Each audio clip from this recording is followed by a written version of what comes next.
تنہائی میں بیٹھ کر ان چیزوں کو سامنے رکھ کر کبھی غور کیجئے گا، ایک وقت وہ آنے والا ہے، ایک لمحہ وہ آنے والا ہے، ایک وقت وہ ہوگا ساری دنیا کے لوگ میدان محشر میں اللہ تبارک و تعالیٰ کے سامنے کھڑے ہوں گے، اور ہر انسان پریشان ہو رہا ہے، اور ہر انسان نفسی نفسی کے عالم میں مبتلا ہے۔ اب دنیا میں جو کچھ کیا ہوا ہے وہ سب اس کی آنکھوں کے سامنے نظر آ رہا ہے۔ اب اس نے ایک طرف جنت کو دیکھ لیا، اب اس نے دوسری طرف جہنم کو دیکھ لیا، اب اس نے ایک طرف پل صراط کو دیکھ لیا، اب اس نے دوسری طرف جہنم میں جانے والے لوگوں کو دیکھ لیا۔ اب دنیا میں رہ کر جتنے اللہ کے احکامات کو پیروں تلے روندتا تھا، جتنے اللہ کے احکامات کو جاننے کے باوجود ضائع کرتا تھا، وہ ساری کی ساری چیزیں اب اس کی آنکھوں کے سامنے ڈسپلے ہو رہی ہے،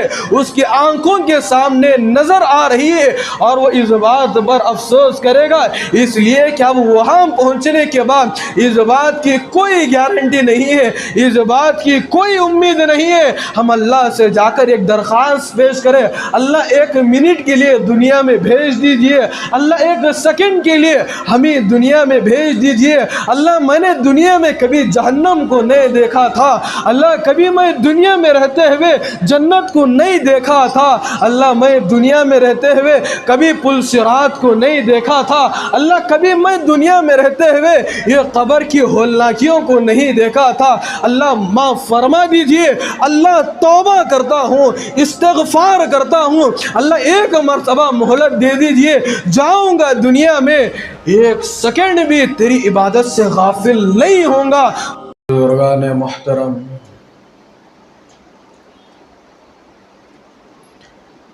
جنتی لوگ جنت میں چلے جانے کے بعد،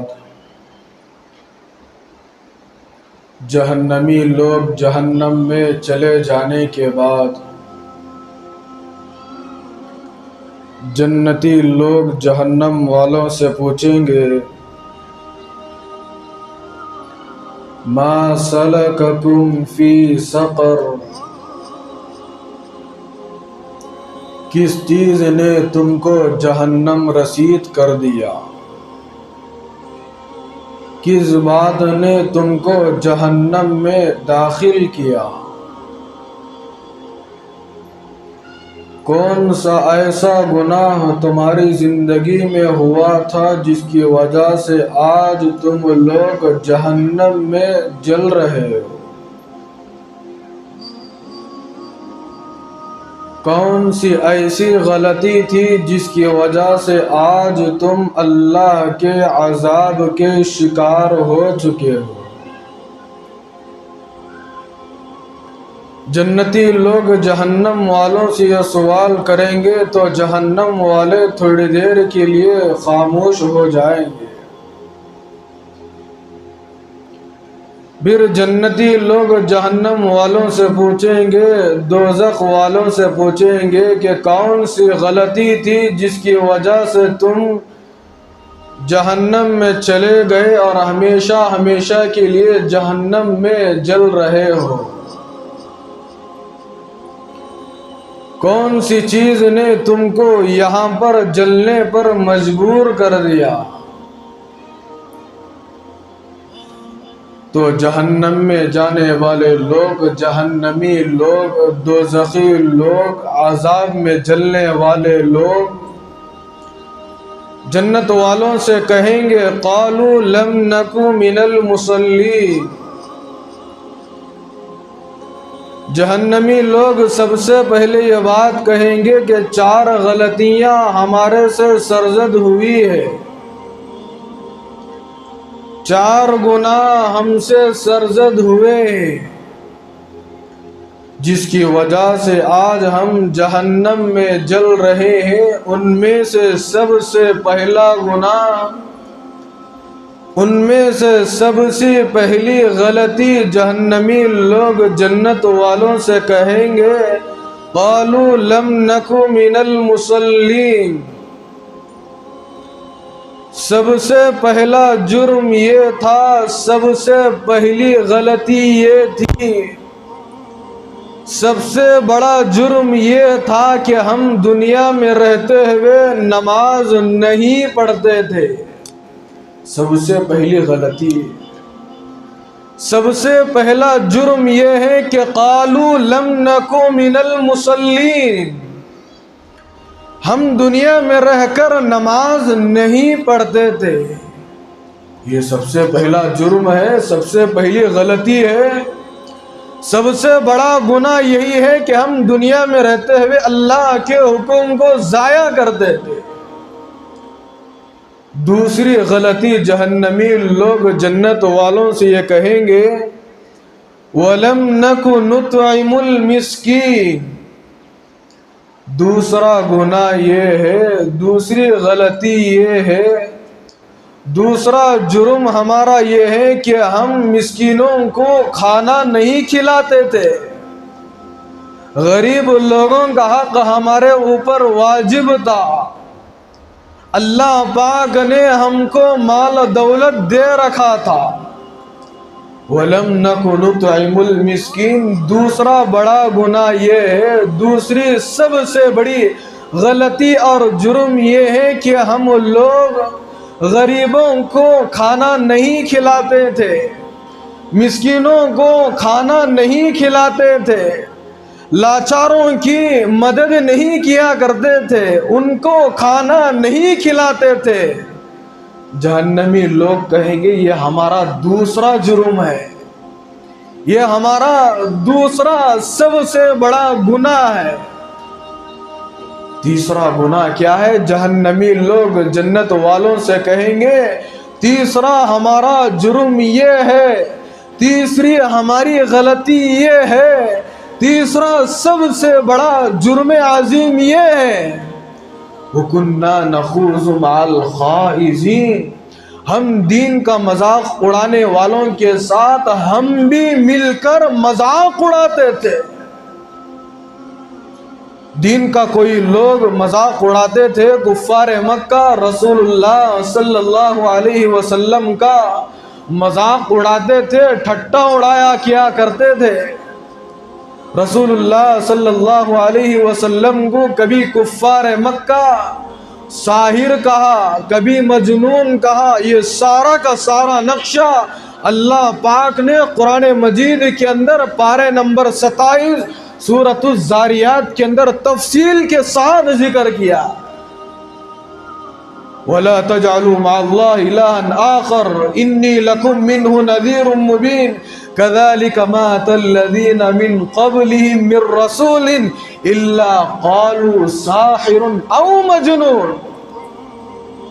قرآن مجید یہ سارا نقشہ کھینچا ہے۔ رسول اللہ صلی اللہ علیہ وسلم دین سمجھانے کے لیے، اسلام کا پیغام پہنچانے کے لیے ایک ایک گھر کے پاس جاتے تھے، ایک ایک امتی کے پاس جاتے تھے، اللہ کا پیغام پہنچاتے تھے۔ رسول اللہ صلی اللہ علیہ وسلم کا پیغام پہنچانے کے لیے جب کسی کے گھر کے پاس جاتے، جب کسی فرد کے پاس جاتے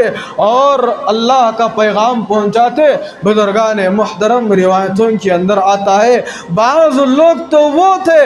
جو اللہ کے رسول صلی اللہ علیہ وسلم کی بات کو تسلیم کر لیا کرتے تھے، یعنی مان لیا کرتے تھے، اور بعض لوگ تو وہ ہوتے تھے جنہوں نے صاف انکار کیا کر دیتے تھے اور اللہ کے رسول صلی اللہ علیہ وسلم کی بات کو قبول کرنے کے بجائے، تسلیم کرنے کے بجائے، عمل کرنے کے بجائے بزرگان محترم صاف انکار کر دیا کرتے تھے۔ اور انکار اتنے پر بس نہیں کہ رسول اللہ صلی اللہ علیہ وسلم دین کا پیغام پہنچانے کے لیے جاتے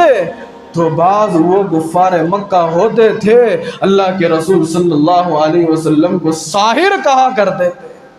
مجنون کہا کرتے تھے، دیوانہ کہا کرتے تھے، پاگل کہا کرتے تھے۔ لیکن اتنی کڑوے کسیلی باتوں کو سننے کے باوجود رسول اللہ صلی اللہ علیہ وسلم دین کا پیغام پہنچانے سے کبھی باز نہیں آئے، کبھی رسول اللہ صلی اللہ علیہ وسلم کے دل میں یہ بات تصور میں بھی نہیں آئی کہ جب میں ان کے پاس اللہ کا پیغام لے کر جاتا ہوں، جنت کا پیغام لے کر جاتا ہوں، جہنم کے مناظر کو سامنے رکھتا ہوں، اور میری ایک ہی امید ہے، میری ایک ہی خواہش ہے، میری ایک ہی آرزو ہے کہ کوئی میرا امتی جہنم میں نہ جائے۔ میری ایک فکر ہے، میری ایک تمنا ہے کہ میرا ایک ایک امتی جہنم سے بچ کر کس طرح جنت میں جانے والا بن جائے، میری یہی فکر ہے۔ اس فکر کو سامنے رکھ کر رسول اللہ صلی اللہ علیہ وسلم اپنی امتوں کے ایک ایک فرد کے پاس جا کر اللہ کا پیغام پہنچایا کرتے۔ تو جہنمی لوگوں کا دوسرا جرم کیا ہے؟ جہنم میں جانے کا ذریعہ کیا ہے؟ دوسرا بڑا جرم یہ ہے، تیسرا بڑا جرم یہ ہے، وہ لوگ کہیں گے جہنمی لوگ جنت والوں سے، ہم لوگ دین کا مذاق اڑانے والوں کے ساتھ ہم بھی مل کر دین کا مذاق اڑاتے تھے، اسلام کا مذاق اڑاتے تھے، قرآن کا مذاق اڑاتے تھے، نمازوں کا مذاق اڑاتے تھے۔ بزرگان محترم، جہنمی لوگ کہیں گے یہ ہمارا تیسرا بڑا جرم ہے جو ہم جہنم میں پہنچے ہوئے۔ پھر جنتی لوگ جہنم والوں سے پوچھیں گے یہ تو 3 غلطیاں ہو گئی، چوتھا جرم کون سا؟ چوتھی غلطی تمہاری کون سی ہے؟ وہ کون سا گناہ ہے جس کی وجہ سے تم جہنم رسید ہو گئے؟ وہ کون سا گناہ ہے جس کی وجہ سے تم اللہ کے عذاب کے شکار ہو گئے؟ وہ کون سا گناہ تھا جس کی وجہ سے تم ہمیشہ کے لیے اللہ کی بنائی ہوئی جہنم میں جل رہے ہو؟ تم اللہ کے اس عذاب کو کیسے برداشت کر رہے ہو؟ کون سا تمہارا جرم تھا جس کی وجہ سے تم جہنم رسید ہو گئے؟ جہنمی لوگ روتے ہوئے ہمارے افسوس کے جنت والوں سے کہیں گے ہماری چوتھی غلطی یہ ہے، ہمارا چوتھا جرم یہ ہے، ہمارا چوتھا سب سے بڑا گناہ یہ ہے، نَا نُكَذِّبُ بِيَوْمِ الدِّينِ۔ جہنمی لوگ کہیں گے ہمارا چوتھا جرم یہ ہے، ہم قیامت کے دن کو جھٹلایا کرتے تھے۔ ہم یہ کہتے تھے کہ دنیا ختم ہونے والی نہیں ہے اور قیامت قائم ہونے والی نہیں ہے، ہم دنیا ہی سب کچھ ہے۔ وَكُنَّا نُكَذِّبُ بِيَوْمِ الدِّينِ، ہم قیامت کے دن کو جھٹلایا کرتے تھے۔ یہ ہمارا چوتھا گناہ ہے جس کی وجہ سے آج ہم جہنم میں پہنچ گئے، اللہ کے عذاب کے شکار ہو گئے، اللہ کی لعنت ہم پر برس رہی ہے۔ اللہ ہمارے اوپر اس وقت بڑے جلال میں ہے، بڑے غصے میں ہے،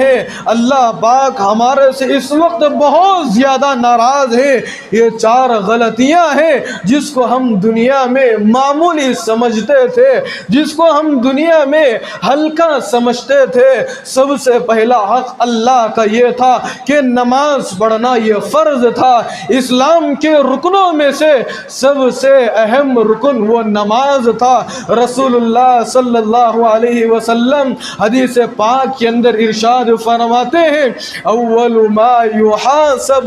به العبد یوم القیامت الصلاۃ۔ رسول اللہ صلی اللہ علیہ وسلم فرماتے ہیں بروز قیامت کا منظر ہوگا، ساری کے ساری امت کے لوگ وہاں پر جمع ہوں گے، ساری دنیا کے اندر، چاہے ہندوستان کے ہو، چاہے بنگلہ دیش کے ہو، چاہے نیپال کے ہو، چاہے افغانستان کے ہو، چاہے سری لنکا کے ہو، چاہے سعودی عرب کے ہو، اس وقت ساری دنیا کے اندر جتنی آبادی ہے بزرگان محترم، جب قیامت برپا ہوگی، جب قیامت قائم ہوگی، جب آسمان پھٹ جائے گا، یہ زمین ریزہ ریزہ ہو جائے گی، ساری دنیا کے اندر جتنی عمارتیں ہیں ساری کی ساری عمارتیں ٹوٹ پھوٹ کر فنا ہو جائے گی، جب دنیا سب کی سب ختم ہو جائے گی۔ بزرگان محترم، تنہائی میں بیٹھ کر ان چیزوں کو سامنے رکھ کر کبھی غور کیجئے گا، ایک وقت وہ آنے والا ہے، ایک لمحہ وہ آنے والا ہے، ایک لمحہ وہ ہمارے اوپر آنے والا ہے، ایک وقت وہ ہوگا ساری دنیا کے لوگ میدان محشر میں اللہ تبارک و تعالیٰ کے سامنے کھڑے ہوں گے، اور ہر انسان پریشان ہو رہا ہے، اور ہر انسان نفسی نفسی کے عالم میں مبتلا ہے۔ اب دنیا میں جو کچھ کیا ہوا ہے وہ سب اس کی آنکھوں کے سامنے نظر آ رہا ہے۔ اب اس نے ایک طرف جنت کو دیکھ لیا، اب اس نے دوسری طرف جہنم کو دیکھ لیا، اب اس نے ایک طرف پل صراط کو دیکھ لیا، اب اس نے دوسری طرف جہنم میں جانے والے لوگوں کو دیکھ لیا۔ اب دنیا میں رہ کر جتنے اللہ کے احکامات کو پیروں تلے روندتا تھا، جتنے اللہ کے احکامات کو جاننے کے باوجود ضائع کرتا تھا، وہ ساری کی ساری چیزیں اب اس کی آنکھوں کے سامنے ڈسپلے ہو رہی ہے، اس کی آنکھوں کے سامنے نظر آ رہی ہے، اور وہ اس بات پر افسوس کرے گا، اس لیے کہ اب وہاں پہنچنے کے بعد اس بات کی کوئی گارنٹی نہیں ہے، اس بات کی کوئی امید نہیں ہے۔ ہم اللہ سے جا کر ایک درخواست پیش کریں، اللہ ایک منٹ کے لیے دنیا میں بھیج دیجئے، اللہ ایک سیکنڈ کے لیے ہمیں دنیا میں بھیج دیجئے۔ اللہ میں نے دنیا میں کبھی جہنم کو نہیں دیکھا تھا، اللہ کبھی میں دنیا میں رہتے ہوئے جنت کو نہیں دیکھا تھا، اللہ میں دنیا میں رہتے ہوئے کبھی پل صراط کو نہیں دیکھا تھا، اللہ کبھی میں دنیا میں رہتے ہوئے یہ قبر کی ہولناکیوں کو نہیں دیکھا تھا، اللہ معاف فرما دیجئے، اللہ توبہ کرتا ہوں، استغفار کرتا ہوں، اللہ ایک مرتبہ مہلت دے دیجئے، جاؤں گا دنیا میں ایک سیکنڈ بھی تیری عبادت سے غافل نہیں ہوں گا۔ بزرگان محترم، اس وقت اللہ پاک کہیں گے، میرے بندے میں نے تو تجھے دنیا میں اسی لیے بھیجا تھا تاکہ تو دنیا میں جانے کے بعد میری مان کر چل کر آئے۔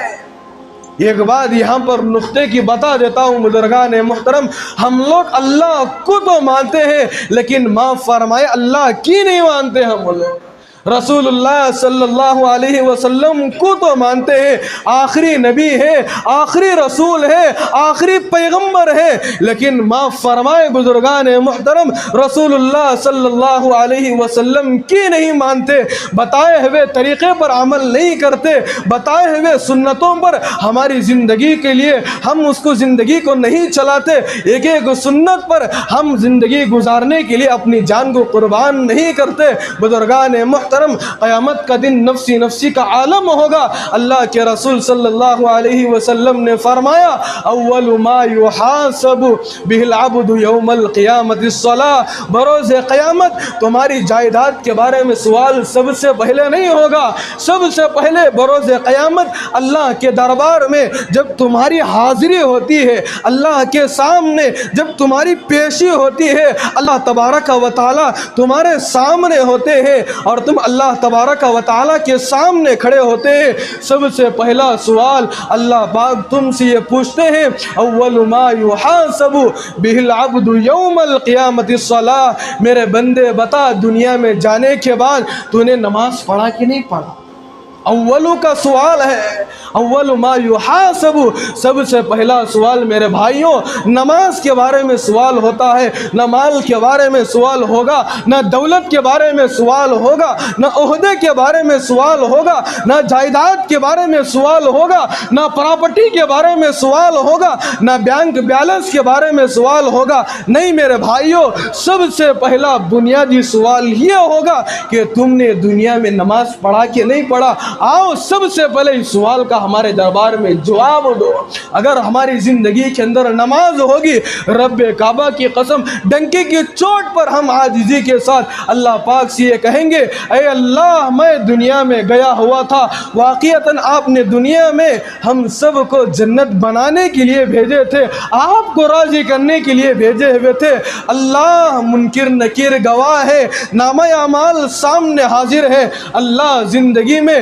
بالغ ہونے سے لے کر خبر کے گڑھے میں داخل ہونے تک اللہ کبھی کبھار ایک آدھ نماز چھوڑ گئی ہوگی، کبھی تجارت کا معاملہ تھا، کبھی بزنس کا معاملہ تھا، کبھی بیوی بچوں کا معاملہ تھا، کبھی کوئی بیماری تھی، اللہ کبھی ایک آدھ نماز چھوڑ گئی تھی، اے اللہ میں نے موت کے آخری سانس تک اس لیے کہ میں نے نماز کے فرائض کو سن رکھا تھا، نماز کے واجبات کو سن رکھا تھا، جب سے سنا اے اللہ میں نمازوں کی پابندی کیا ہوں۔ اللہ پاک عالم الغیب ہونے کے باوجود بندے سے پوچھتے ہیں بندے صحیح کہہ رہا ہے، اس لیے کہ قیامت کے دن بندہ جھوٹ بولے گا تو بچ نہیں پائے گا۔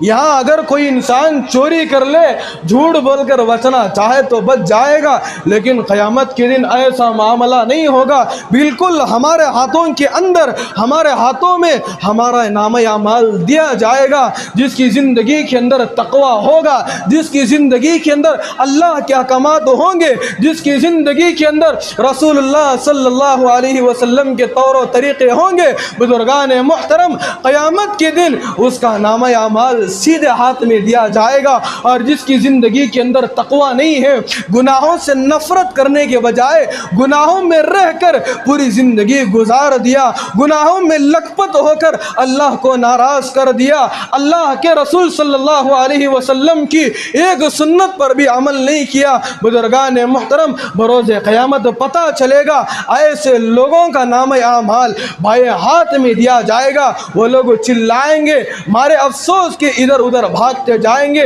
بزرگان محترم اس بات کو بھی ذہن نشین کر لیجئے گا، اگر آپ کو جنت میں جانے کے لیے ساری نیکیاں موجود ہے، سارے اعمال آپ کے قبول ہو گئے، اللہ کرے کہ اللہ پاک ہماری ٹوٹی پھوٹی عبادتوں کو قبول فرمائے، ورنہ ہمارے بس کے اندر اتنی اعمال کرنے کی طاقت نہیں ہے، اتنے اعمال کرنے کی ہمت نہیں ہے کہ جس اعمال کو لے کر ہم اللہ کے دربار میں پہنچ سکے اور اللہ پاک ہماری یہ ٹوٹی پھوٹی عبادات کو قبول کر لے۔ ہم لوگ نماز پڑھتے بھی ہیں، ہمارے نمازوں کے اندر پتہ نہیں دنیا کے کوسے کوسے خیالات آتے ہیں، لیکن پھر بھی ہم لوگ نماز پڑھ لیتے ہیں۔ اللہ پاک سے ہمیشہ یہی دعا مانگنا چاہیے، اے اللہ جیسے نماز پڑھنے کا حق تھا، اللہ جیسے نماز پڑھنا چاہیے تھا، اللہ میں ویسے نماز نہیں پڑھ سکا، اللہ ٹوٹی پھوٹی ہی صحیح ہماری عبادتوں کو قبول فرما لی۔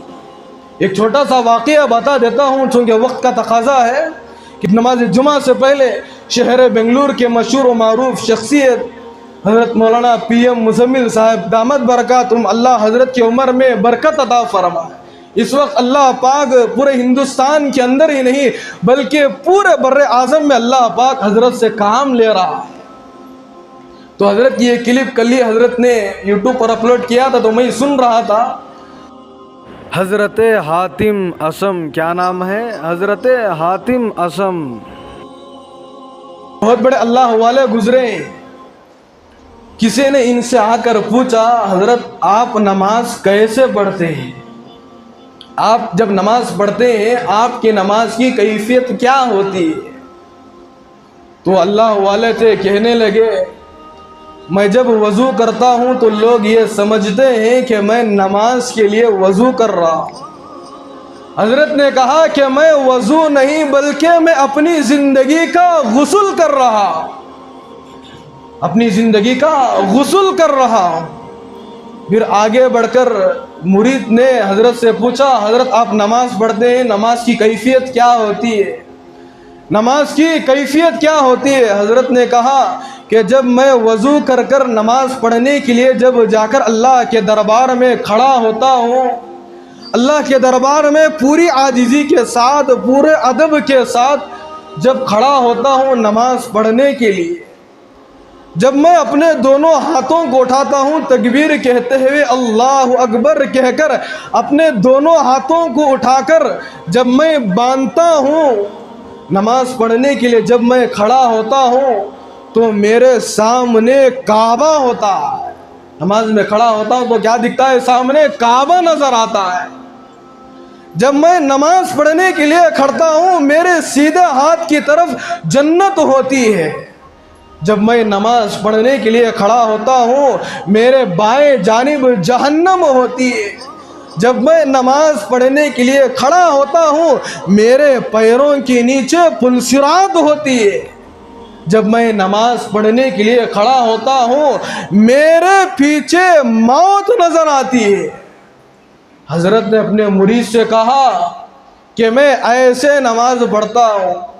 تو مرید نے جب اس نماز کے متعلق حضرت کی زبان سے سنا، اس لیے کہ جب کوئی تعجب کی بات کوئی آدمی سنتا ہے اللہ اکبر کا نعرہ لگاتا ہے، وہ جو مرید تھا حضرت کی اس نماز کی کیفیت کو سن کر کہنے لگا اللہ اکبر کا آپ ماشاءاللہ اتنی بہترین نماز پڑھتے ہیں۔ مرید نے حضرت سے پوچھا حضرت اس طرح کی نماز آپ کتنے سالوں سے پڑھ رہے؟ جیسے یہ جملہ مرید کی زبان سے حضرت سننا ہی تھا حضرت کی آنکھوں سے آنسوؤں کا سمندر بہنے لگا، حضرت رونے لگے۔ حضرت نے پوچھا حضرت میں آپ سے صرف ایک چھوٹا سا سوال پوچھا تھا کہ آپ اس طرح کی نماز کتنے سالوں سے پڑھ رہے؟ حضرت کیا معاملہ ہے، کیا ماجرا ہے، آپ کیوں رو رہے ہیں، رونے کی کیا وجہ ہے؟ حضرت تھے رونے لگے، روتے ہوئے کہنے لگے اپنے مرید سے اے مرید میں آپ کو کیا بتاؤں، آپ کو تعجب لگ رہا ہے کہ میں اس طرح کی نماز 40 سال سے پڑھ رہا ہوں۔ اس بات کو سن لے میرے مرید، میں جو نماز پڑھ رہا ہوں 40 سال سے اپنی جگہ پر صحیح ہے، لیکن 40 سال سے نماز پڑھتے ہوئے مجھے اس بات کا ڈر ہے کہ اللہ پاک میری نماز کو قبول کر رہے ہیں نہیں کر رہے، نماز میری قبول ہے یا نہیں ہے، مجھے اس بات پر مجھے ہمیشہ ڈر ہوتا۔ 40 سال سے اس طرح کی نماز پڑھنے والے اللہ والے کیا کہہ رہے ہیں، مجھے اس بات پر ڈر ہے کہ اللہ پاک میری نماز قبول کریں گے بھی نہیں کریں گے، مجھے اس بات پر رونا آ رہا ہے۔ اس لیے میرے دوستو آج ہم لوگ نماز پڑھتے ہیں، ہماری نمازوں کے اندر خشوع ختم ہو گیا، ہماری نمازوں کے اندر سے جان ختم ہو گئی، جس کی وجہ سے آج ہماری نمازوں کے اندر وہ لذت محسوس نہیں کر رہے۔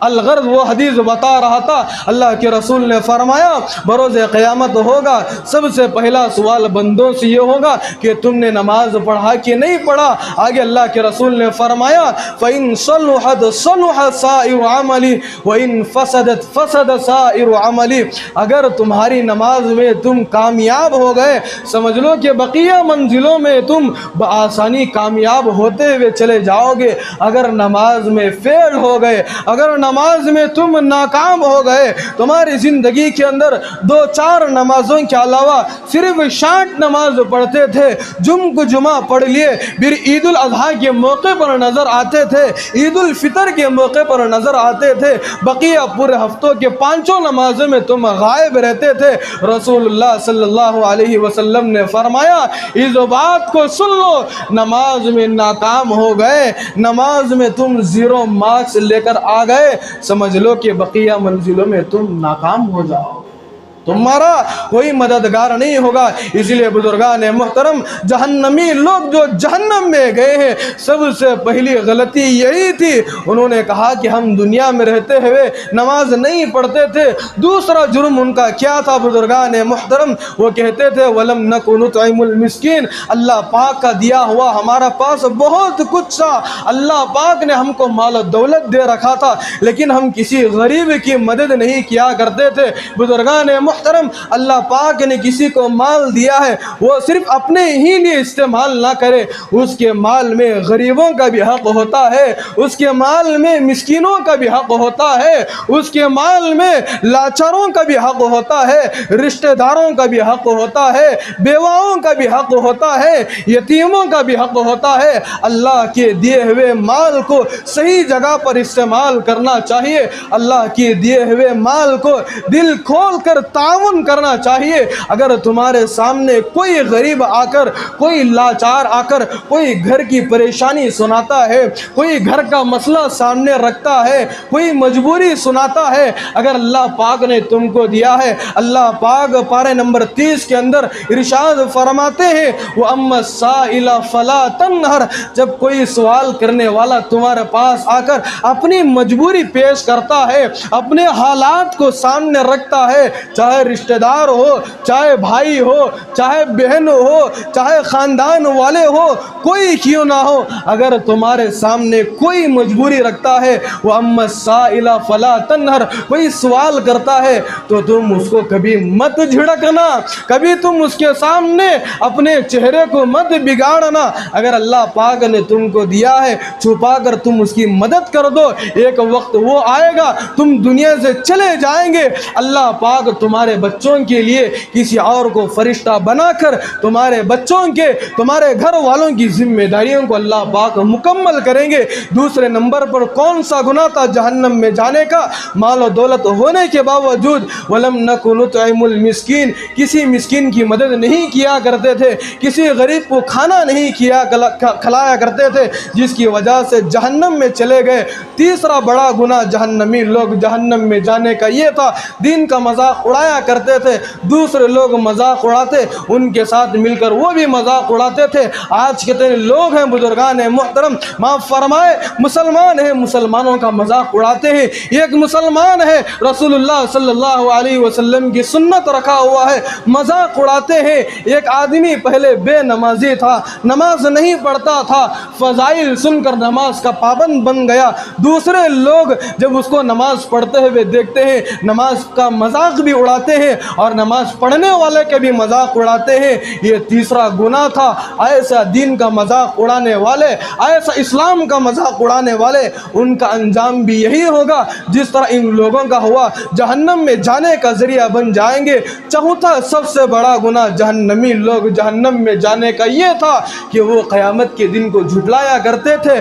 ہمیشہ یہ کہتے تھے کہ قیامت آنے والی نہیں ہے، یہ دنیا ہی سب کچھ ہے۔ نہیں میرے بھائیوں، یہ دنیا عارضی جگہ ہے، ہمیشہ ہمیشہ رہنے کے لیے اللہ پاک نے ہم لوگوں کے لیے جنت بنائے ہیں۔ جنت میں جانے کے لیے، صرف جنت والے اعمال کرنے کے لیے اللہ پاک ہم سب کو دنیا میں بھیجے ہیں۔ یہ تھوڑی سی دنیا کے پیچھے ہم آخرت کو برباد نہ کریں، یہ تھوڑے سے مال و دولت کے پیچھے ہم اللہ کو ناراض نہ کریں، یہ تھوڑے سے عہدے کے پیچھے رسول اللہ صلی اللہ علیہ وسلم کی سنتوں کو کبھی پیروں تلے مت روندیے گا، اس لیے کہ موت کا کوئی بھروسہ نہیں ہے۔ آگے اسی آیت کے اندر اللہ پاک ارشاد فرماتے ہیں، حَتَّى أَتَانَا الْيَقِينَ، وہ لوگ اللہ کے حکم کو بھی ضائع کرتے تھے، کسی غریب کو کھانا نہیں کھلایا کرتے تھے، دین کا مذاق اڑایا کرتے تھے، قیامت کا قائم ہونے کا مذاق اڑایا کرتے تھے، جھٹلایا کرتے تھے، یہاں تک کہ حَتَّى أَتَانَا الْيَقِينَ، یہاں تک کہ ان کو موت آ پہنچی، توبہ کرنے کا بھی ان کو موقع نہیں دیا گیا۔